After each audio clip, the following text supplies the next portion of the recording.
അസ്സലാമു അലൈക്കും വറഹ്മത്തുള്ളാഹി തആല വബറകാതുഹു.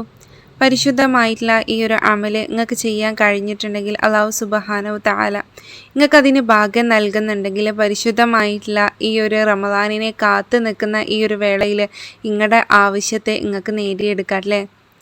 ഒരുപാട് അമലുകൾ ചെയ്തു നോക്കുന്ന ആളുകളായിരിക്കാം നമ്മൾ, ഒരുപാട് ദിക്ർ ചൊല്ലുന്ന ആളുകളായിരിക്കാം നമ്മൾ, ഒരുപാട് സലാത്തുകൾ ചെല്ലുന്ന ആളുകളായിരിക്കാം നമ്മൾ.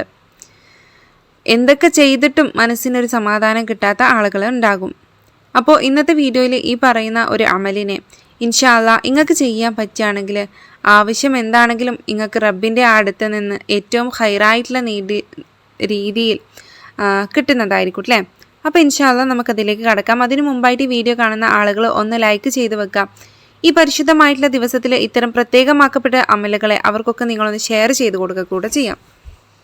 ഈ പരിശുദ്ധമായിട്ടുള്ള അമലിനെ ഞാൻ കണ്ടിട്ട് കുറച്ച് ദിവസം, കുറച്ച് സമയം, കുറച്ച് എണ്ണം ഞാനിത് നീയത്ത് വെച്ചിട്ട് എൻ്റെ ഈ ഒരു ആവശ്യം നേടിക്കിട്ടണം, വളരെയധികം പ്രയാസത്തിലാണ് എന്ന് പറഞ്ഞ് ഞാൻ ഓതി തുടങ്ങി. കുറച്ചായപ്പത്തിനും എനിക്കൊരു കോൾ വന്നു, നിങ്ങൾ ഇൻ്റർവ്യൂ അറ്റൻഡ് ചെയ്യാൻ വരണല്ലേ എന്നുള്ളത്. അപ്പോൾ വീണ്ടും ഞാനിത് തുടർന്നു. പിന്നീട് മറ്റൊരു കോള് പിറ്റേ ദിവസം എനിക്ക് വന്നു, ഇൻ്റർവ്യൂവിൽ നിങ്ങൾ പാസ്സായിട്ടുണ്ട്, ഇനി മുതൽ നിങ്ങൾ ജോലിക്ക് വന്നോളൂ എന്ന് പറഞ്ഞിട്ട്, ഇത്രാം തീയതി മുതൽ നിങ്ങൾ ജോബ് ആരംഭിക്കുകയാണെന്ന് പറഞ്ഞിട്ട്. അപ്പോൾ ഇത്തരത്തിലൊക്കെ ഒരുപാട് പോസിറ്റീവായിട്ടുള്ള കമൻറ്റുകൾ നമ്മൾ ഒരിക്കലും സ്വപ്നം കാണാത്ത കാര്യമായിരിക്കും. ഒരു നോർമൽ ഒരു വീട്ടിൽ താമസിക്കുന്ന ഒരാൾ, ഒരു ഭാര്യയും കുട്ടിയും ഭർത്താവും ആണെങ്കിൽ, ഭർത്താവ് വിദേശത്തും ആണെങ്കിൽ ഒരുപാട് സ്ത്രീകൾ, ഒരുപാട് പ്രവാസി ഭാര്യമാർ അനുഭവിക്കുന്ന ഒരു കാര്യമായിരിക്കും, എനിക്കെൻ്റെ ഇക്കാൻ്റെ അടുത്തൊന്ന് പോയി നിൽക്കണം, എനിക്കെൻ്റെ ഭർത്താവിൻ്റെ അടുത്തൊന്ന് പോയി നിൽക്കണം എന്നുള്ളൊരു കാര്യം. പക്ഷേ കുടുംബത്തിലെ പ്രശ്നങ്ങൾ കാരണവും കടങ്ങൾ കാരണവും പ്രാരാബ്ദങ്ങൾ കാരണവും പലർക്കും അതിന് സാധിക്കാറില്ല. അപ്പോൾ ഈ ഒരു കമൻറ്റ് കൂടെ നമുക്ക് നോക്കാം. ഒരുപാട് നാളായിട്ട് ആഗ്രഹിക്കുന്ന ഒരു കാര്യമായിരുന്നു എനിക്ക് എൻ്റെ ഇക്കാൻ്റെ അടുത്തൊന്ന് പോയിട്ട് നിൽക്കണം എന്നുള്ളത്. പക്ഷേ എന്തെന്ന് പറയുക, പല കാരണങ്ങൾ കൊണ്ടും എനിക്കത് നടന്നു കിട്ടിയിട്ടുണ്ടായിരുന്നില്ല. ഈ ഒരു അമലിനെ മനസ്സറിഞ്ഞുകൊണ്ട് എണ്ണം തെറ്റാതെ ഞാൻ ചൊല്ലുകയും അൽഹംദുലില്ലാഹ് റബ്ബിൻ്റെ അപാരമായിട്ടുള്ള അനുഗ്രഹം കൊണ്ട് എനിക്കെൻ്റെ ഈ ഒരു ആവശ്യത്തെ എൻ്റെ ഇക്കാൻ്റെ അടുത്ത് പോയി നിൽക്കാനും, എൻ്റെ റസൂലിനോട് പോയിട്ട് സലാം പറയാനും, പരിശുദ്ധമായിട്ടുള്ള മക്കത്ത് പോയിട്ട് ഉംറ നിർവഹിക്കാനും എനിക്ക് സാധിച്ചു. അത് വലിയൊരു അനുഗ്രഹം തന്നെയാണ്. ഞാൻ സ്വപ്നം കണ്ട ഫീലിലാണ് എനിക്കെൻ്റെ ഈ ഒരു ആഗ്രഹത്തെ എൻ്റെ ജീവിതത്തിലേക്ക് എൻ്റെ പടച്ചോനിട്ട് തന്നത്. ഇത്തരത്തിലൊക്കെ ഒരുപാട് പോസിറ്റീവായിട്ടുള്ള കമൻറ്റുകൾ ഈ ഒരു അമലിനെ കുറിച്ചിട്ട് വന്നിട്ടുണ്ട്. അപ്പോൾ പരിശുദ്ധമായിട്ടുള്ള ഈ ഒരു റമദാനിൻ്റെ ഈ ഒരു സവിധത്തിൽ നമ്മൾ നിൽക്കുന്ന സമയത്ത് നിങ്ങൾ ഈ ഒരു അമലിനെ ചെയ്തിട്ടില്ലെങ്കിൽ നിങ്ങൾക്ക് വലിയ നഷ്ടമായിരിക്കൂലേ. നിങ്ങളെ മനസ്സിലും ഒരുപാട് പ്രശ്നങ്ങളും ഒരുപാട് പ്രയാസങ്ങളും ഇല്ലേ. എനിക്ക് ഈ ഒരു വനിതാ നിലാവ് ഖുർആനിക് സൊല്യൂഷൻസിൻ്റെ ഓരോ വീഡിയോസ് ഇടുമ്പോഴും അതിൻ്റെ താഴേക്ക് ഒരുപാട് കമൻറ്റുകൾ വരാറുണ്ട്. പ്രശ്നങ്ങൾ പറഞ്ഞിട്ട്, കടത്തിൻ്റെ കാര്യങ്ങൾ പറഞ്ഞിട്ട്, എൻ്റെ ഭർത്താവ് എൻ്റെ കല്യാണം കഴിഞ്ഞ ടൈമിൽ ഗോൾഡ് വാങ്ങി പണയം വെച്ചതാണ്, മൂപ്പർക്കത് എടുത്തു തരാനുള്ള മനസ്സും ഇല്ല, അതിനുള്ള വഴിയും ഇല്ല. എപ്പോഴൊക്കെ ഞാനത് ചോദിച്ചാലും, അതിനെക്കുറിച്ച് ചോദിച്ചാലും അതിൽ നിന്ന് ഒഴിഞ്ഞു മാറുകയാണ്. എൻ്റെ അയൽവാസികൾ എന്നെ കടത്തിൽ മുക്കിയിട്ടുണ്ട്, അതായത് പണം തിരിമറി ചെയ്ത് എൻ്റെ പണത്തെ മുക്കിയിട്ടുണ്ട്. ഇത്തരത്തിലൊക്കെ പറഞ്ഞു ഒരുപാട് ആളുകൾ പ്രയാസവും പ്രതിസന്ധികളൊക്കെ പറഞ്ഞ് കമൻറ്റ് ചെയ്യാറുണ്ട്. ഞാനൊരു കാര്യം പറയട്ടെ, നിങ്ങളുടെ ജീവിതത്തിൽ ഒരു ലക്ഷ്യം ഉണ്ടെങ്കിൽ, നിങ്ങൾക്ക് ആ ഒരു കാര്യത്തിൽ എത്തിപ്പിടിക്കണമെങ്കിൽ നമ്മൾ ചെയ്യേണ്ട കാര്യം എന്താണെന്നറിയോ? ആദ്യം നമുക്ക് ഒരു സമാധാനം നമ്മുടെ മനസ്സിൽ കൊണ്ടുവരിക. എത്രയൊക്കെ പ്രയാസമാണെങ്കിലും ഞാൻ ഈ ഒരു അമല് ചെയ്യും എന്നുള്ളൊരു ആ ഒരു നിയ്യത്തുണ്ടല്ലോ, അത് നിങ്ങളെ മനസ്സിൽ നിങ്ങൾ കൊണ്ടുവരണേ. ഇനി ഞാൻ ഈ ഒരു വീഡിയോ മുമ്പ് ഇട്ടേക്ക് ഒരുപാട് ആളുകൾ പറഞ്ഞിട്ടുള്ളൊരു കാര്യമായിരുന്നു എന്തെന്ന് വെച്ചിട്ടുണ്ടെങ്കിൽ, ഞാൻ ചെയ്ത് നോക്കിയാലോ എനിക്ക് ഉത്തരം കിട്ടിയില്ല, ഞാൻ ചെയ്ത് നോക്കിയാലോ എനിക്ക് ഉത്തരം കിട്ടിയില്ല. ഞാൻ ഒരു കാര്യം പറഞ്ഞുതരാം, നമ്മൾ ചെയ്യേണ്ട രീതിയിൽ ചെയ്യണമല്ലേ. നമ്മൾ ഹലാലായിട്ടുള്ള ഉദ്ദേശം എന്ത് തന്നെയാണെങ്കിലും ആ ആവശ്യത്തെ നല്ല രീതിയിൽ മനസ്സിൽ നീത്ത് വെക്കണം. എന്നിട്ട് വേണം നമ്മൾ ഈ ഒരു അമലിനെ ചെയ്ത് തുടങ്ങാൻ വേണ്ടിയിട്ട്. പിന്നെ ശ്രദ്ധിക്കേണ്ട ഒരു കാര്യം എന്തെന്ന് വെച്ചിട്ടുണ്ടെങ്കിൽ, ഈ ഒരു അമലിനെ ഓതുമ്പോൾ നിങ്ങൾ സംസാരിക്കാതിരിക്കാൻ വേണ്ടിയിട്ട് ശ്രമിക്കണം. നമ്മൾ മക്കളോട് വർത്താനം പറയാനോ, അല്ലെങ്കിൽ നമ്മുടെ അമ്മായിമാനോട് വർത്താനം പറയാനോ, നമ്മുടെ ഭർത്താവിനോട് വർത്താനം പറയാനോ ഈ ഒരു അമല് ചെയ്യുന്നതിൻ്റെ ഇടയിൽ അതിനൊന്നും ശ്രമിക്കാതിരിക്കാം.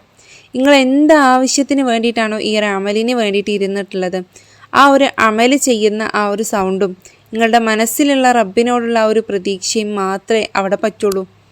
മറ്റുള്ള ആളുകളെക്കുറിച്ച് ചിന്തിക്കാനോ മറ്റുള്ള കാര്യങ്ങളെക്കുറിച്ച് ചിന്തിക്കാനോ ഒന്നിനും അപ്പം നിൽക്കരുത്. കാരണം നിങ്ങളെ റബ്ബ് സുബ്ഹാനഹു തആലയിലേക്ക് ആ ഏൽപ്പിച്ചു കൊടുക്കുന്ന കാര്യത്തിൻ്റെ ഗൗരവം നിങ്ങളെ മനസ്സിലുണ്ടാകണം. എന്നിട്ട് വേണം നിങ്ങളത് റബ്ബിനോട് പറയാൻ. ഇത്തരത്തിൽ നിങ്ങൾ റബ്ബിനോട് പറഞ്ഞിട്ടുണ്ടെങ്കിൽ ആ ഒരു പറച്ചിൽ റബ്ബ് സുബ്ഹാനഹു തആല വെറുതെയാക്കൂല. നിങ്ങളിരുന്ന് കരയുന്ന ആ ഒരു കണ്ണുനീർ തുള്ളി റബ്ബ് സുബ്ഹാനഹു തആല വെറുതെയാക്കൂല. നമ്മളെ റബ്ബല്ലേ, എത്രയൊക്കെ പ്രയാസങ്ങൾ നമുക്ക് നൽകിയാലും എത്രയൊക്കെ പ്രതിസന്ധികൾ നമുക്ക് നൽകിയാലും നമ്മളെ എത്രയൊക്കെ തോന്നിയത് കാട്ടിയിട്ട് പടച്ചോൻ്റെ ആ ഒരു തിരുമുമ്പിലിരുന്ന് കരഞ്ഞിട്ടുണ്ടെങ്കിൽ റബ്ബ് നമുക്ക് പൊറുത്ത് തരും. നമ്മുടെ ഈ ഒരു റൂഹ് ഈ തൊണ്ടക്കുഴിയിൽ എത്തുന്നത് വരെ നമുക്ക് പശ്ചാത്തപിച്ച് മടങ്ങാനുള്ള അവസരം ഒരുക്കിയിട്ടുള്ള റബ്ബിന് എന്താണ് നമ്മളുടെ ഒരു ആവശ്യം നേടിത്തരാനുള്ള ആ ഒരു വഴി നമുക്ക് തുറന്നു തരാത്തതെന്ന് നിങ്ങൾക്കറിയോ? നിങ്ങൾ പടച്ചോൻ്റെ മുമ്പിലിരുന്നിട്ട് ആത്മാർത്ഥമായി കരഞ്ഞ് റബ്ബിനോട് ദുആ ചെയ്യാത്തത് കൊണ്ട് എത്ര കോടി കടമുള്ള വ്യക്തികളാണ് ഈ ഒരു അമല് കാണുന്നതെങ്കിലും നീയത്ത് വെച്ചോളി നിങ്ങളെ മനസ്സിൽ ഈ ഒരു അമലിനെ. എന്നിട്ട് നിങ്ങൾ ചെയ്ത് തുടങ്ങിക്കോളി. പടച്ചോൻ്റെ മുമ്പിലിരുന്നിട്ട് ഈ പരിശുദ്ധമായിട്ടുള്ള റമളാൻ മാസത്തിൻ്റെ മുമ്പോ പരിശുദ്ധമായിട്ടുള്ള ഈ ഒരു റമളാൻ മാസത്തിലോ നിങ്ങൾക്ക് ഈ ഒരു അമലിനെ ചെയ്യുകയാണെങ്കിൽ ഇൻഷാ അല്ലാഹ് റബ്ബിൻ്റെ ആ ഒരു അനുഗ്രഹം നിങ്ങളുടെ ജീവിതത്തിൽ നിങ്ങൾ കാണുക തന്നെ ചെയ്യും. ഇത് ഉറപ്പായിട്ടുള്ള ഒരു കാര്യമാണ് അല്ലേ? അപ്പോൾ നമുക്കത് ഏതാണെന്ന് വേഗം ഒന്ന് നോക്കിയാലോ. ഇത് നമുക്ക് ഏതൊരു സമയത്തും ഓതി തുടങ്ങാട്ടില്ല. പിന്നെ നമുക്ക് ശുദ്ധി എന്നുള്ള ആ ഒരു കാര്യം അത് നിർബന്ധമാണ്. കാരണം പരിശുദ്ധമായിട്ടുള്ള ഖുർആനിലെ ഏറ്റവും ശ്രേഷ്ഠമായിട്ടുള്ള സൂറത്താണ് സൂറത്തുൽ ഫതഹ് എന്നുള്ളത്. ഈ സൂറത്തുൽ ഫതഹിനെ 21 തവണ 3 ദിവസം കൊണ്ടോ 5 ദിവസം കൊണ്ടോ 7 ദിവസം കൊണ്ടാണ് മുഴുവനായിട്ടും നമ്മൾ ഓതി തീർക്കേണ്ടത്. ഈ ഒരു കാര്യത്തെ നിങ്ങളൊന്ന് ശ്രദ്ധിച്ച് മനസ്സിലാക്കി ചെയ്യാൻ വേണ്ടിയിട്ട് ശ്രമിക്കാം. ഇത്തരത്തിൽ നമ്മൾ ചെയ്തതിന് ശേഷം പടച്ചോൻ്റെ മുമ്പിലിരുന്നിട്ട് നിങ്ങൾക്ക് ഈ ഒരു അമലിനെ എത്ര ദിവസം കൊണ്ടാണ് ഓതി തീർക്കാൻ പറ്റുന്നത് അത്ര ദിവസം കൊണ്ട് നിങ്ങളിതിനെ മനസ്സാന്നിധ്യത്തോടു കൂടെ ഓതി തീർത്ത് നിങ്ങളെ ആവശ്യത്തെ റബ്ബിൻ്റെ മുമ്പിലിരുന്ന് നിങ്ങൾ പറയുക. നിങ്ങൾക്കറിയില്ല നിങ്ങളുടെ കടങ്ങൾ എത്രത്തോളം ഉണ്ടെന്ന്. നിങ്ങൾ ജീവിക്കാൻ പെടാപ്പാടുപെടുന്നത് നിങ്ങൾക്ക് അറിയൂലേ? ആ രീതിയിൽ റബ്ബിനോട് നമ്മൾ ദുആ ചെയ്യുക. എൻ്റെ ഈ ഒരു ആവശ്യത്തെ റബ്ബെ എനിക്ക് നേടിത്തരണം എന്ന് ഉള്ള രീതിയിൽ നമ്മൾ റബ്ബിനോട് ദുആ ചെയ്തിട്ട് നമ്മുടെ കാര്യങ്ങൾ റബ്ബിനോട് പറയുകയും ചെയ്തിട്ടുണ്ടെങ്കിൽ ഇൻഷാ അല്ലാഹ് പറച്ചിൽ റബ്ബ് വെറുതെയാക്കൂല. അപ്പോൾ ഇൻഷാ അല്ലാഹ് എല്ലാവരും ചെയ്യാൻ വേണ്ടിയിട്ട് ശ്രമിക്കുക. പരിശുദ്ധമായിട്ടുള്ള ഫതഹ് സൂറത്തിനെ മുഴുവനായിട്ടും ഓതാൻ വേണ്ടിയിട്ട് ശ്രമിക്കണം അല്ലേ? ഒരു ദിവസം കൊണ്ട് നിങ്ങളത് ഓതി തീർക്കേണ്ട. 3 ദിവസം കൊണ്ടോ 5 ദിവസം കൊണ്ടോ 7 ദിവസം കൊണ്ടോ നിങ്ങളത് ഓതി തീർത്താൽ മതി. എന്തെന്ന് പറയുക, നമ്മൾ വിചാരിക്കാത്ത കാര്യം പോലും നമ്മുടെ മുമ്പിലെത്തുമ്പോൾ നമ്മൾ പ്രതീക്ഷിക്കാത്ത കാര്യം പോലും പൂതി ഉണ്ടാകും മനസ്സിൽ നന്നായിട്ട് എൻ്റെ കാര്യം നേടിക്കിട്ടാം എന്നുള്ളത്. പക്ഷേ അതിനുള്ള വഴി ഉണ്ടാകില്ല, മുമ്പിൽ സമ്പത്ത് ഉണ്ടാകില്ല കയ്യിൽ. അപ്പോൾ എന്ത് ചെയ്യും? നമ്മളത് അവിടെ ഇടും. അപ്പോൾ ഇത്തരത്തിൽ ആർക്കെങ്കിലും ഉണ്ടെങ്കിൽ നീയത്ത് വെച്ചോളിന്നേ ഞാൻ പറയുന്നുള്ളൂ. കാരണം ഇതിൻ്റെ ഫലം അത്രക്കും വലുതാണ്, വിജയത്തിൻ്റെ സൂറത്താണ്. അതുകൊണ്ട് തന്നെ നഷ്ടമാക്കാതിരിക്കാല്ലേ. എന്തെങ്കിലും സംശയങ്ങളുണ്ടെങ്കിൽ കമൻറ്റിലൂടെ ചോദിക്കാം. ഇന്നത്തെ വീഡിയോ ഞാനിവിടെ അവസാനിപ്പിക്കുകയാണ്.